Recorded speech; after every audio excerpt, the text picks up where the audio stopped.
The war had been going badly for 18 cycles.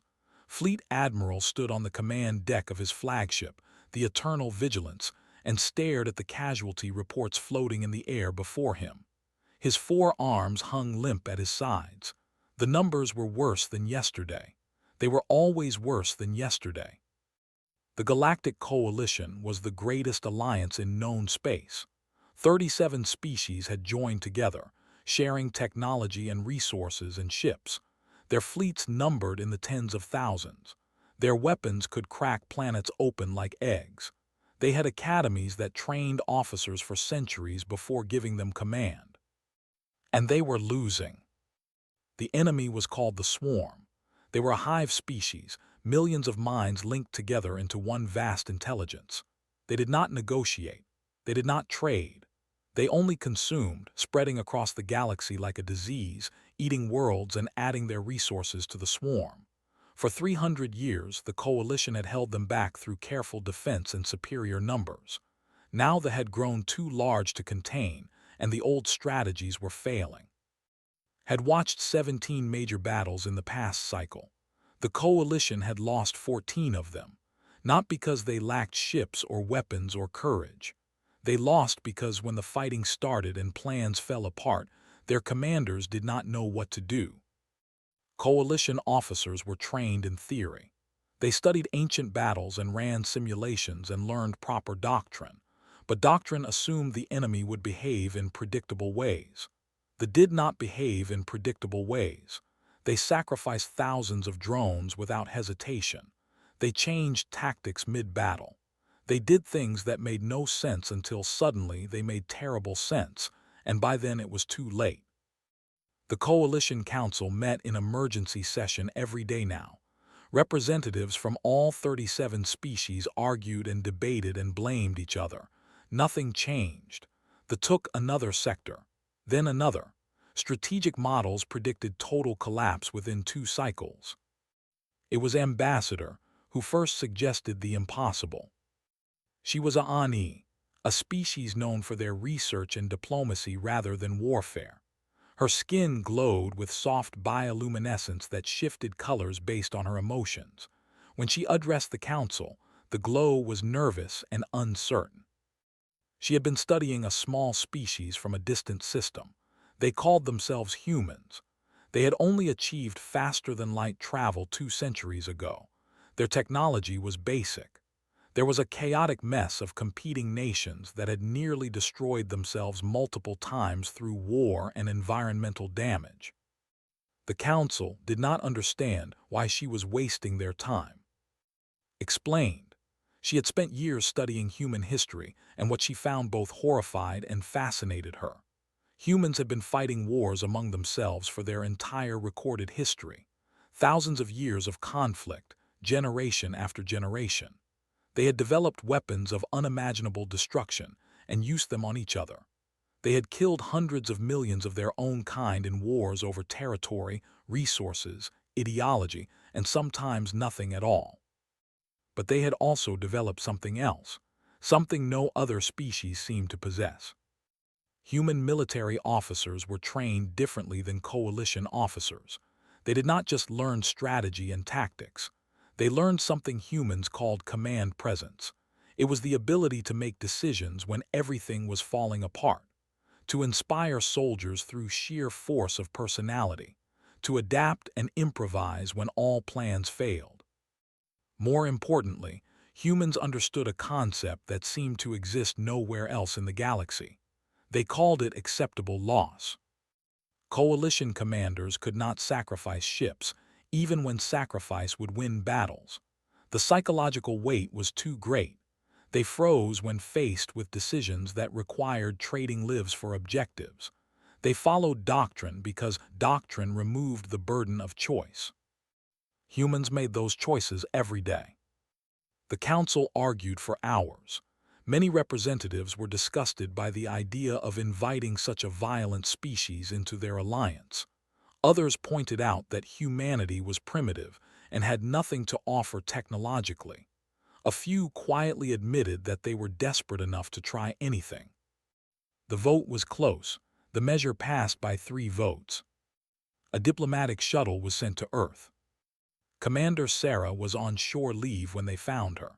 She had been serving in the United Nations Space Force for 15 years, commanding patrol vessels along the outer colonies.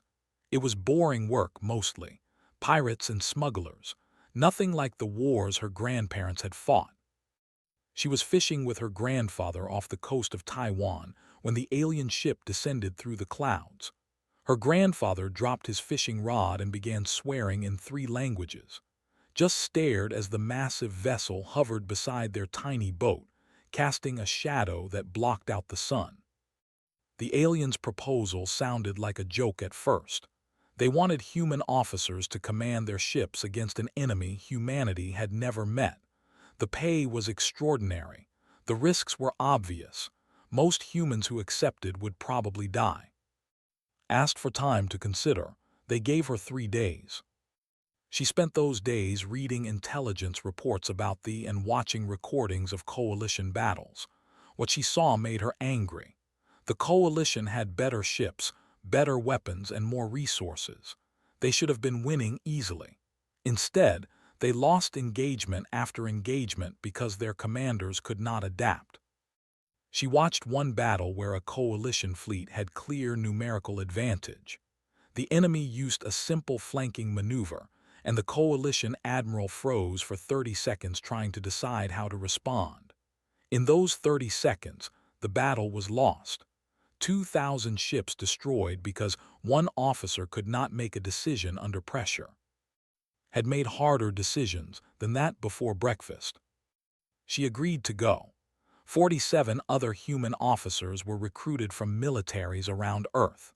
They were given coalition ranks and coalition ships and coalition crews who looked at them with confusion and suspicion. The humans were small. They were fragile.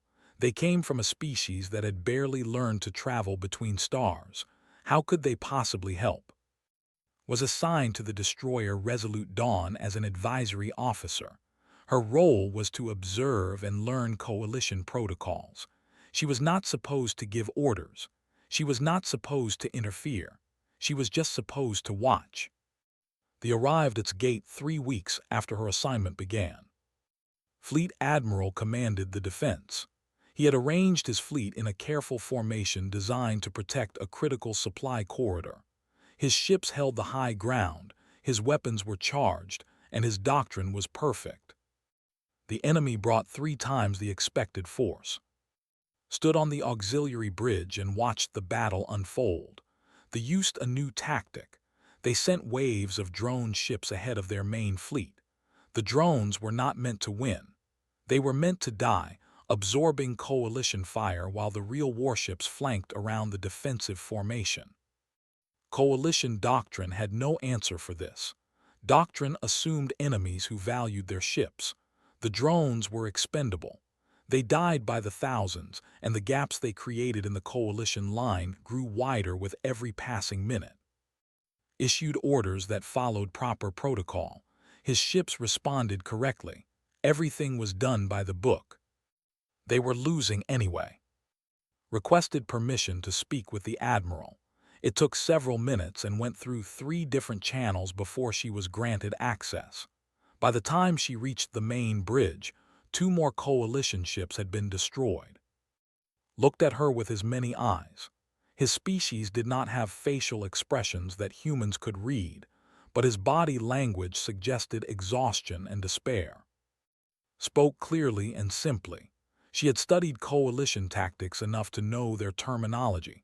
She pointed at the tactical display and explained what she saw. The defensive formation was too rigid.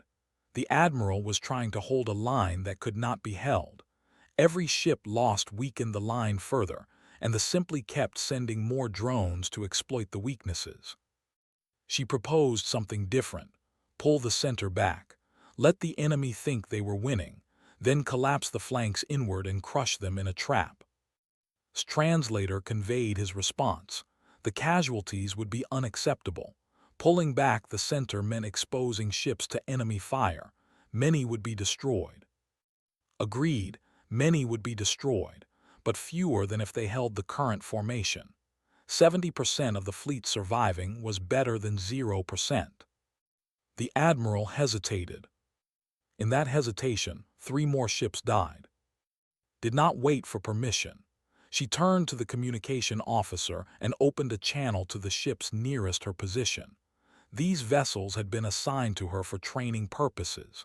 In theory, she had no authority to command them in actual combat. Theory was losing this battle. She gave orders. Her voice cut through the chaos of the bridge like a blade. There was no uncertainty in her tone, no hesitation. She sounded like someone who had made life-and-death decisions before and expected to make them again. Her ships moved. The crews aboard those vessels had spent weeks serving under human officers. They had learned to recognize that tone of voice. They had learned that, when a human commander spoke with that certainty, you followed orders first and asked questions later. Small force punched through the drone screen. They took hits. 2 destroyers were destroyed in the first minute, but they reached the command cruisers behind the swarm. The hive mind coordinated through those cruisers. Kill the brain and the body stumbled. 3 command ships exploded under concentrated fire. The drone swarms faltered. Their movements became uncoordinated, their attacks sloppy. They were still dangerous, but they were no longer perfect. Watched in silence, then he gave the order to pull back the center. The battle became a grinding retreat instead of a massacre. The coalition lost 41 ships, the lost over 100, including irreplaceable command vessels. The supply corridor remained in coalition hands. In the aftermath, expected to face punishment. She had violated protocol. She had taken command without authorization. She had gotten ships destroyed through aggressive tactics that no coalition doctrine would ever approve. Instead, she found herself promoted. Word spread through the fleet. A human officer had changed the course of a battle. She had done it through aggression, through willingness to accept loss, through the simple ability to make decisions when decisions were needed. Other human officers began receiving similar assignments. Other battles began producing similar results. The coalition had found something they desperately needed. They had found commanders who were not afraid to bleed. Captain held the Nexus station for 3 days against overwhelming force. When his ship's weapons failed, he ordered a ramming attack that destroyed the carrier threatening the station. His crew evacuated in escape pods. He stayed at the helm until impact. Major Park commanded ground forces on IV. The siege lasted 70 hours without pause. Coalition doctrine said troops needed rest cycles or they would collapse. Park rotated his soldiers in and out of the fighting in short bursts, keeping them awake with stimulants and sheer willpower. By the time reinforcements arrived, his forces had held a position that tactical models said could not be held. Lieutenant Commander pioneered hit-and-run tactics in the outer sectors. She treated coalition ships as tools rather than treasures. Ships could be replaced. Strategic positions could not. Her squadrons took heavy losses in individual engagements but won campaigns through speed and aggression. The noticed. Their vast hive mind began to recognize patterns. Human-commanded vessels fought differently. They took risks that made no logical sense. They sacrificed themselves in ways that seemed irrational until the results became clear. The swarm began targeting human officers specifically. Any ship identified as having a human commander became priority target. This only made the humans more valuable. Dying under human command became an honor. Crews requested transfer to human-led vessels. Commander received command of an entire battle group, 20 ships under her direct authority, with more attached for specific operations. She was no longer an advisory officer. She was a leader. Her battle group became known as the Burning Hand. They struck fast and hard, hitting positions before the swarm could concentrate forces. They took losses in every engagement, but they won more than they lost. The strategic map began to shift. Not everyone in the coalition welcomed these changes. High Admiral Al of the Dominion faction was one of the oldest and most respected commanders in Coalition space. His species had been fighting wars before humanity learned to make fire. He had commanded fleets that numbered in the thousands and won victories that were taught in every academy. He did not trust the humans. He spoke publicly against the human officer program. He pointed to the casualty rates in human-led engagements. Yes, they won more battles. Yes, the overall death toll was lower, but the rate of deliberate sacrifice was higher. Human commanders sent ships to die on purpose. They called it acceptable loss. Al called it something else. He called it treating coalition lives as expendable because they were not human lives. The accusation spread through the fleet. Some officers agreed with Al. They had seen human commanders order attacks that seemed suicidal. They had watched as non-human crews were sent into battles from which they could not return. Others defended the humans. They pointed out that human commanders died alongside their crews, had been wounded twice in combat, had given his life to save a station. The humans were not sending others to die while staying safe themselves. The debate became political. Factions formed in the Coalition Council. Some species threatened to withdraw from the human officer program entirely. Others demanded that more humans be recruited. Was summoned to address the council directly. She stood before representatives of 37 species in the great chamber where the fate of the galaxy was decided. Some looked at her with hope, others looked at her with hatred, most simply looked tired. She spoke simply. She did not use fancy words or complicated arguments. She told them the truth as she understood it. War was not mathematics. You could not calculate your way to victory by following perfect doctrine. War was chaos. It was fear and confusion and decisions made in seconds that determined whether thousands lived or died. Her species had learned this through killing each other. They had fought over land and resources and gods and ideas.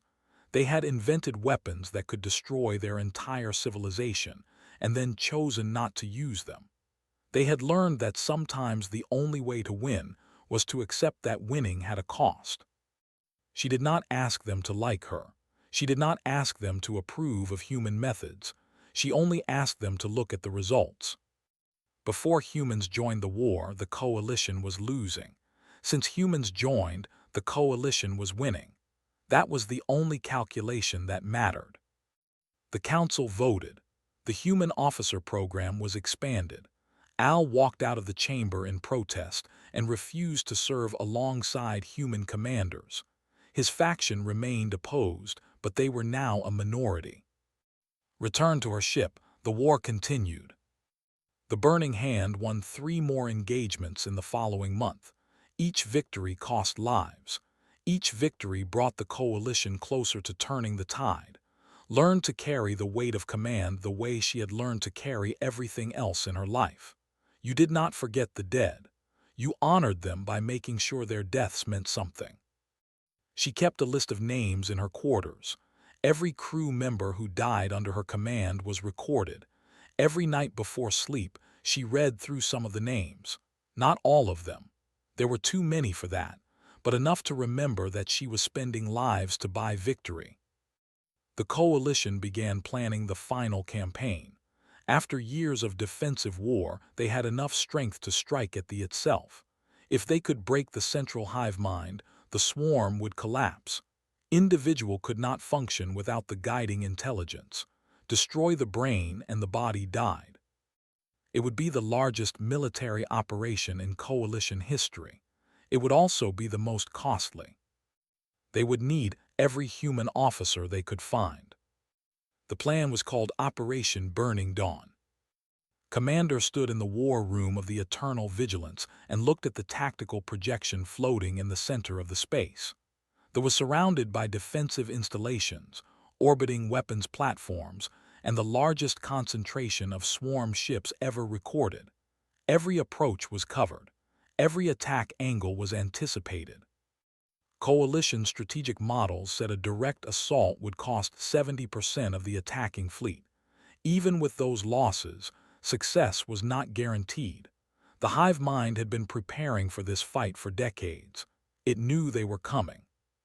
Proposed something different. The main fleet would not attack directly.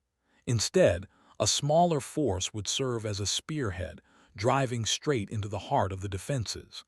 This force would not try to survive. It would try to create chaos, opening gaps in the defensive perimeter that the main fleet could exploit. 300 ships, skeleton crews, just enough personnel to fight, not enough to matter when the ships were destroyed. It was a suicide mission, and everyone in the room knew it. Fleet Admiral asked how many volunteers she expected, said she would need 20,000 crew members willing to die for the mission's success. The room was silent for a long moment. Then asked a different question. He asked if would lead the spearhead herself. She said no. Her value was in commanding the main assault. She would not waste herself on the first wave when she could contribute more in the second. Some in the room respected this answer. Others thought it proved Al's accusations, was willing to send others to die while staying safe herself.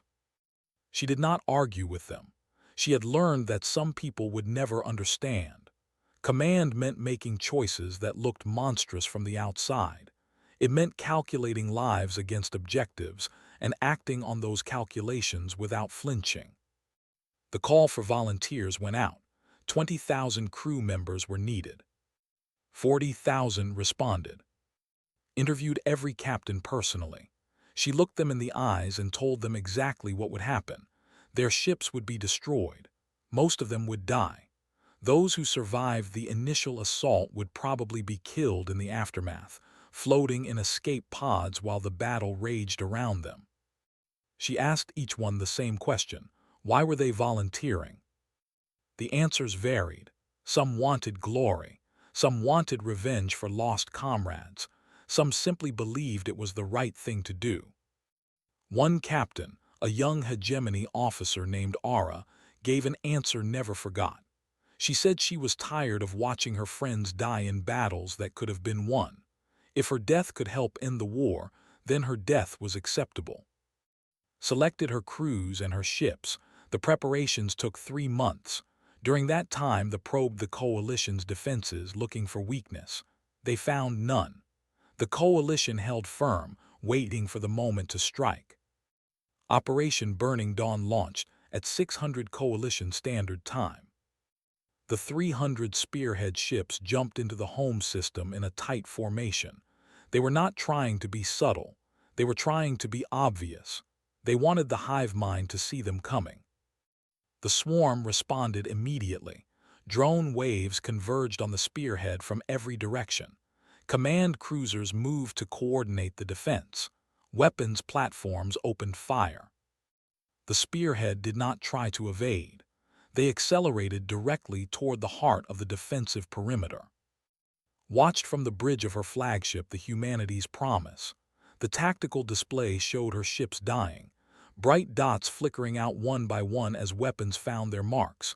Names she knew, ships she had commanded, friends. She forced herself to watch every death. The spearhead reached the defensive perimeter and tore through it. Ships exploded against orbital platforms, their deaths creating gaps in the defense grid. Suicide runs destroyed 2 major weapons installations. Captain Ara's ship took out a command cruiser before being torn apart by concentrated fire. In 20 minutes, the spearhead was gone, all 300 ships destroyed, 18,000 crew members dead. But the gaps they created were massive. The hive mind scrambled to reorganize its defenses. Gave the order for the main fleet to advance. 30,000 coalition ships jumped into the system. They poured through the gaps in the defensive perimeter like water through a broken dam. The battle became chaos, exactly as intended. They were good at coordinated defense. They were less good at improvised response. Human-commanded vessels led every assault wave. They took the most dangerous positions, accepted the highest risks, and made the split-second decisions that turned near disasters into victories. The fighting lasted 18 hours. Directed the battle from her bridge, issuing orders in a calm voice that never wavered. She lost track of how many ships died under her command. She lost track of how many times she sent crews into certain death because their sacrifice would save others. When it was over, they was surrounded. Their orbital defenses were destroyed. Their fleets were broken. The hive mind sued for peace through emergency communication channels. They offered unconditional surrender. Accepted. The war was over. In the celebrations that followed, remained on her ship. She sat in her quarters and read the final casualty reports. 187,000 coalition personnel had died in the entire war. 43,000 of them died in Operation Burning Dawn. Each one had a name. Each one had a family waiting somewhere, hopping for news that would never be good. Ambassador found her there. The Ani diplomat's bioluminescence shifted through patterns of concern and respect. She told that the council wanted to honor her. Ceremonies and medals, and her name recorded in history for all time. Said she knew. Asked if she wanted the honor. Was quiet for a long moment. Then she said she wanted them to remember the cost. She wanted them to understand that victory was never free, that every battle won was paid for in blood, that leadership meant carrying the weight of the dead for the rest of your life. Glow shifted to a pattern had learned to recognize. It meant deep respect. The ambassador promised to make sure they remembered. Finally allowed herself to sleep. When she woke, the war was still over. The dead were still dead. The galaxy was different because of both. The human officer program became permanent. Academies opened across coalition space to teach the human philosophy of war. Not just tactics and strategies, but the harder lessons. How to make decisions under pressure. How to accept loss when loss was necessary. How to send others to die and live with the consequences. Some species embraced these lessons. Others rejected them entirely and chose to hire human commanders rather than learn the skills themselves. Either way, the coalition was stronger than it had been before. Retired 3 years after the war ended, she returned to Earth and bought a small boat. She spent her mornings fishing off the coast of Taiwan, just as she had before the aliens arrived. Sometimes her grandfather joined her, though he was very old now and tired easily. They did not talk much. They did not need to. The water was calm and the fish were patient, and the universe beyond Earth's atmosphere continued without her. She kept the list of names in her quarters on the boat. Every night before sleep, she read through some of them. Not all. There were too many for that, but enough to remember. The dead had bought victory with their lives. The least she could do was remember their names.